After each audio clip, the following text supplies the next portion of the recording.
Aí, tio, eu sou o tio Petisco e hoje a gente vai falar sobre um assunto muito legal, os rapinantes. Mais especificamente sobre as corujas, é isso aí. Então, dentro dos rapinantes, vamos separar um tempo para falar sobre as corujas. No mundo existe mais de 200 espécies, é isso aí, tio, são 212 espécies de corujas e no Brasil a gente tinha 26. É isso aí, infelizmente, 4 delas não existem mais. A gente só tem 22 espécies hoje em dia por conta de tráfico de animais, falta de preservação, né? Muitos assuntos aí acabam interferindo nesse momento. O importante é a gente entender que criar é preservar. Então a gente vai mostrar algumas coisas nesse vídeo de como é o manejo, de como é para você criar e ter uma coruja saudável, tranquila, como pet ou até em cativeiro. Eu sei que muitas pessoas vão falar, pô, mas a coruja tem que estar em vida livre.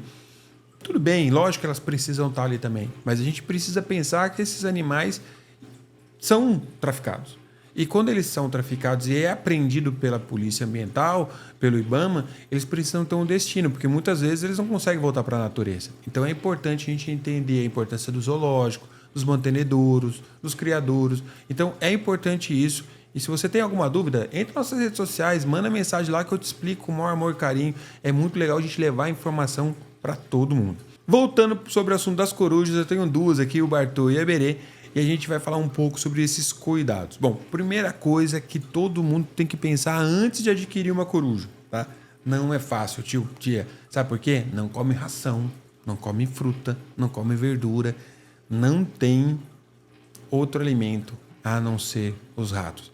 E você pode falar, pô, mas eu já vi pessoal dando pintinho, dando codorna, e você realmente pode dar durante a infância. E até em alguns determinados momentos no treino você pode utilizar.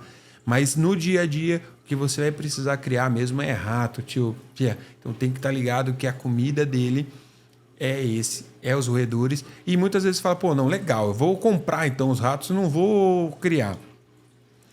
Pensa o seguinte, cada corujinha, uma suindara, tá? Vamos usar ela como exemplo aqui. Ela come um rato por dia. É isso aí, ela come um rato juvenil por dia. Então é importante você entender que se você for comprar um ratinho congelado, esse é um custo alto se você for pensar na quantidade que você vai ter. Um outro ponto interessante que eu não sou muito fã, que esses ratos, quando você compra, ele vem congelado. E quando ele vem congelado, ele está congelado com todo aquele trato digestivo junto. Então, eu particularmente não gosto, não indico. E quando você compra congelado, tem um outro porém também. Ela vem congelado. Aí o pessoal faz o quê? Dá inteiro para a coruja. A Berê que eu ganhei de adoção, me doaram ela, foi justamente isso. A pessoa pegou, não queria criar o rato, não sabia como fazer o manejo, pegava e dava o rato inteiro, Isso vai ter um problema no manejo dela. Ela vai ficar muito mais agressiva. O instinto de caça dela vai ficar muito mais aflorado. Então é importante a gente ter noção que nosso papel como tutor de uma coruja vai ser abater aquela presa, picar aquele alimento e treiná-la diariamente. Então, se você está pensando em ter uma coruja, é importante você pensar que todos os dias você vai precisar abater um ratinho, picar ele, treinar. Então, sábado, domingo, feriado, você está pronto para isso? É importante. Tá vendo assim? Eu falo, criar é preservar. Você precisa criar. Mas você tem que estar disposto a isso. É um estilo de vida, tio. E tem pessoas que querem. Por exemplo, eu amo isso, eu gosto e vivo isso aqui sem problema nenhum. Tem pessoas que falam, pô, pensando bem, eu acho que não vai ser para mim. E também tá legal. É normal isso, faz parte. Né? Eu pego várias pessoas quando a gente vai passear com o Bartô, com a Berê, que a pessoa fala, nossa, eu amo coruja, e pergunta e tira dúvida. Aí quando você começa a falar da realidade de ter aquele pet, ela começa a falar, tio, eu amo, tatuei, eu gosto, eu tenho tudo na minha casa de coruja, mas pensando por esse lado da alimentação, não é para mim. E é legal isso. Esse raciocínio precisa existir antes de você adquirir o pet, para o pet não sofrer. Para o pet não sofrer. Então é importante você ter esse cuidado. Tá? E esse é um dos fatores. E quando você pensa num carnívoro, né, que assim, uma coruja é um carnívoro, então beleza, eu vou dar um alimento. Tia, tem uma coisa que é complicado. O cocô, as fezes é muito fedida. O cheiro é aquele churrascão de final de semana, sabe? Churrasco final de semana inteiro. Chegou depois do final de semana, segunda-feira. Imagina isso todos os dias, os 365 dias da sua vida com a sua ave. esse é o cheiro, e é o cheiro do alimento dela, que é o rato. Então, assim, não é bom. Eu tô falando, você fala, pô, tio, mas você tá falando só as coisas ruins. Porque a gente precisa mostrar como é o dia a dia. Não adianta eu só mostrar ela aqui linda, carinhosa, manejo super legal. É importante isso, mas eu preciso me dedicar para fazer isso. E essa dedicação não é simplesmente deixar ela ali paradinha. É entender esses momentos, é entender o que eu vou me dispor, como vai ser minha vida, o que vai ter que mudar tudo na minha vida para esse pet existir ali comigo. Sempre visando o bem-estar dele. Então não adianta a gente pensar em adquirir um pet, mas não vai pensar no bem-estar dele. Pô, aí não dá, né, tio, tia? Deixa ele sim na natureza, ou deixa outra pessoa adquirir, ou deixa no zoológico, ou deixa em outro local que vai poder dar essa qualidade de vida para ela. É importante isso, por isso que eu friso sempre. E mesmo que você fale, pô, não, eu não vou abater rato, não quero rato, o xixi do rato é fedido. É fedido, o cocô dele é fedido, traz um pouco de mosca, você precisa ter uma manutenção, cuidar disso, ficar zelando por isso, porque senão você tem que pensar o seguinte, né? A sua coruja é o que ela come. Então, se ela come um rato, você precisa cuidar bem do ratinho também. Não adianta criar de qualquer jeito tudo porcão, né? Até porque é um ser vivo também. Apesar dele ser alimento, né? Ele vai ter um destino como alimento, a gente precisa ter uma humanidade e cuidar dele de uma maneira legal. Então, a gente cuida bem. Ração aqui, meus gatos comem toda a ração da Selecta Birds, come ração específica para roedores. A aguinha limpa. O pessoal que trabalha aqui comigo, meus colaboradores aqui, eu sempre falo, tio, tia, você tem que poder beber no potinho do rato ali, do roedor. Não tem essa. Você usa um pote sujo? Não. Porque eu uso um prato sujo? Não. Por que minha ave, meu ratinho vai dar ali? Eu procuro, lógico, não ficar dando nome para eles ou separando por cor, porque senão eu acabo me apegando e não consigo servir eles ali para a coruja, para alimentar eles. Então, eu trato de uma maneira limpa, higiênica, bem.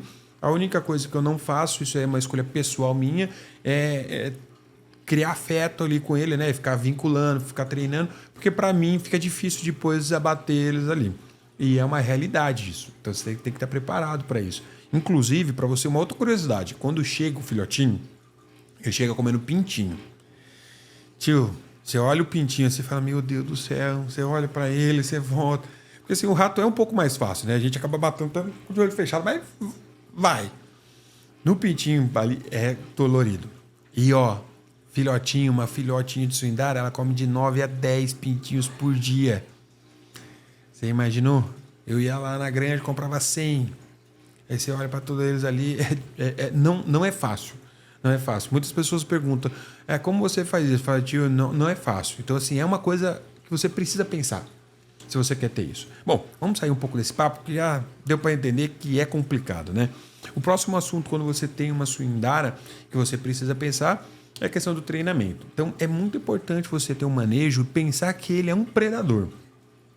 Então, é o seguinte, não que ele não seja uma presa também. E aí as pessoas acabam confundindo. Por quê? Uma suindara, por exemplo, ela pode ser predada, mas ela tem um instinto maior de predador. Então ela, por exemplo, não é igual um psitacídeo que a gente sempre fala aqui, que é uma presa, que ele é sempre presa. Então o instinto, por exemplo, de medo dele é muito maior do que o de uma coruja. A coruja, ela enfrenta muito mais. Por isso que eu ganhei a Berê, por exemplo, que ela veio, né? E tem esse instinto de agressão maior, porque ela tem um instinto de sobrevivência, de lutar mais forte, o gatilho é mais rápido do que, por exemplo, para um psitacídeo.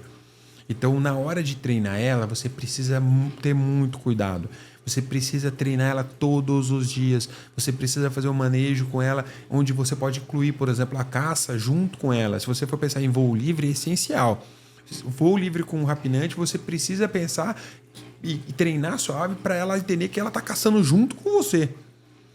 Imagina que louco que é isso. E é muito legal esse tipo de acesso que você vai ter com ela. Então você vai pôr a presa, por exemplo, esconder, né, um pedacinho da presa ou a presa inteira, dependendo do nível do treino dela, e vai começar a caçar essa presa com ela, com bastãozinho, e criando esse vínculo. Depois você vai usar o luren, né, que tem aquele luren que gira, tem um luren de arrasto que você vai pondo ali, fazendo um arrasto. Então é importante você entender esse mecanismo, entender tudo essa logística de como funciona a etologia desses animais, que é totalmente diferente dos psitacídeos que a gente sempre fala aqui. Lógico cada etologia de cada animalzinho precisa ser estudado. Tem algumas corujas, por exemplo, que comem mais insetos, né? A gente está falando mais da suindara aqui, que é o que tem mais fácil acesso aqui no Brasil, vamos dizer assim, né? Que tem um maior número de corujas, que tem uma facilidade maior, que tem um acesso mais fácil, vamos dizer assim. Tá? Mas tem algumas, por exemplo, como a corujinha do mato, que ela gosta muito de insetos. Ela come um ratinho e tal, mas é um ratinho menorzinho. Né? Mas você precisa fazer esse mesmo trabalho, esse mesmo manejo com ela. Outro ponto que o pessoal sempre me pergunta, que é do atrelamento. Né? E aí a gente tem alguns controvérsias ali, o pessoal fica meio, mas ela tá com um negocinho na patinha e tal. Então, primeira coisa, o tarso da coruja, da suindara, ele é muito mais grosso, muito mais forte. Por isso que você consegue prender, né, colocar a guiazinha no tarso e a braçadeirinha. Existe um corinho específico para esse tarso, né? Para cada ave você faz essa braçadeira e coloca ali. Isso precisa ser removido e trocado de tempos em tempos. Então, e não é barato também, tá? Porque é em couro, é artesanal. Então, assim, vocês sabem que não é aquela coisinha simplesmente pegar, amarrar ali e colocar ali. Igual o pessoal coloca, já vim papagaio, o pessoal pegar, amarrar uma correntinha na anilha. Não faça isso. Tanto no papagaio quanto numa coruja ou alguma outra ave, você pode quebrar a pata dela com isso, tá? É diferente eu pegar forçar só uma partinha aqui assim e uma braçadeira que você tem todo um apoio, inclusive um acolchoado para isso, tá? Então, se você pegar naquela anilhinha de ferro ali, é a mesma coisa pendurar você pelo seu anel, pela uma aliança ou pelo um cinturão ali, né? Pelo um peitoral. Então é diferente. Então a gente precisa entender que isso também é diferente. E outra coisa também, e o Jesse, todo esse atrelamento que você tem na sua ave, você tem que trocar com uma certa frequência, então é importante você ter esse cuidado. E é igual você ter um cachorrinho com uma guia. Você coloca ele ali. Isso não impede de você tirar esse atrelamento, fazer voo livre ou soltar na sua casa, tá? Ela não é para ficar o tempo todo ali preso, amarrado o tempo todo ali. Não é isso. É a mesma coisa que você vai passear, por exemplo, com o seu cachorro. Ele não fica o tempo todo na guia, mas quando você vai para a rua, você coloca esse atrelamento. Então, se você pratica voo livre, você tem um espaço adequado para ela, você precisa. Outro ponto importante disso é que a sua coruja ela é um predador de emboscada. Então, não é uma ave igual um papagaio, igual uma arara, alguma calopsitinha que vai ficar ali o tempo todo manejando. Ela fica ali parada. A natureza, a etologia dela é essa. Ela vai ficar paradinha esperando a oportunidade de passar. Então não é uma ave tão ativa como um falcão, como um gavião. Então tudo isso vai mudando, entendeu? Até mesmo nos rapinantes, tia. Você tem ali a coruja diferente no gavião. O gavião vai ser muito mais ativo, tá bom? Então é importante você entender essa diferença na sua ave. E isso traz para o outro ponto, que é a questão do puleiro, né? Muitas pessoas cometem um erro de colocar num puleiro muito alto. Suave, rapinantes em geral, a gente faz o puleiro baixinho mesmo. Tá? O alcândara, aquela puleiro mais alto, a gente só usa no momento de treino. Normalmente você usa um puleiro baixo, coloca uma cordinha para você ter várias texturas e ter aquela ondulação que vai ajudar também nas almofadinhas da pata dela. Isso vai trabalhar. Tem aquele astrótrofos que parece uma grama sintética, só que é mais grossinho também. Aquilo também é importante você diversificar esse tipo de textura que a sua ave vai estar. E você pode diversificar. Isso é muito importante, tá bom? Outra dúvida que o pessoal sempre me pergunta, tem assunto de coruja para falar aí, tio. Se deixar aqui, o tio Petisco vai ficar falando aqui 2 horas aqui. Mas é importante a gente entender o seguinte: as principais dúvidas a gente está falando aqui, né? Uma coisa que o pessoal sempre me pergunta é: tio, mas tá durante o dia, você está passeando com ela? Tio, minhas corujas, 11h30 da manhã, né? Ainda é manhã, 11h30 da manhã é o momento que elas são mais ativas. Por quê? Elas estão acostumadas, tem um manejo de treinar todo dia nesse mesmo horário. Então é um momento que ela está mais desperta. Você chega lá 3, 4 horas da tarde, ou até mesmo à noite. Eu fui no podcast à noite uma vez com ela lá, ela dormiu o podcast inteiro. O pessoal fala, mas cadê? Essa coruja não é noturna? Ela é noturna. A gente vê nos livros, hábito noturno, legal. Mas não significa que vai chegar lá às 6 horas da manhã, ela vai ir para um cantinho dela lá, colocar um protetor auricular, colocar um tapa-olho e dormir bonitinha lá. Não existe isso. Ela vai ter que se proteger, ela tem que cuidar dos filhotes. Às vezes falta um alimento, ela precisa procurar durante o dia. Os roedores é noturno também.